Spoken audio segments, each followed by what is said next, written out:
দোস্ত, এই যে আমার বউ, তোর ভাবি। ও তোর বউ? হ্যাঁ মামা। আচ্ছা মামা, তুই আমার তো জীবনে যখন যা চাইছিস আমি তোরে দিছি না? হ্যাঁ এই যে যখন তোর টাকা 10 লাখ আমি তোরে দিছি না? হ্যাঁ দিছিস। আজ পর্যন্ত কিন্তু ফিরতও চাই নাই। না না, চাস নাই তো। তোর যখন বাইক লাগতো, চাওয়ার লগে লগে তোর বাইকের চাবি দিয়ে দিতাম। ওই যে বাইক দিয়ে যে ঘুরতাম, ওরই বাইক ছিল। হ্যাঁ দিছিস। তোর বিপদে আপদে সব সময় জনি ডাক দিছিস, আমারে পাইছস না? না দোস্ত, তোরে আমি সব সময় পাইছি।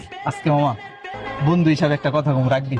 তোর কি লাগবো তুই আমার তো জানা, এটা জিগানের কি আছে? তোর লেগে জান দিয়া দিমু, তুই খালি কর না কি লাগবো।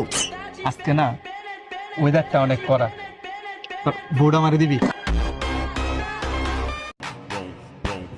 এটা তুই কি চাইলি? বুঝলাম না মামা, একটা পরের মায়ের লিগে আমার গায়ে হাত দিলি। এতদিনের বন্ধুত্ব, ছোটতে দুজন এক লগে বড় হইছি, আজকে বিয়া কইরা 2 দিন ধরে বিয়া করছিস, আমার পোলা রাত দিছিস মামা।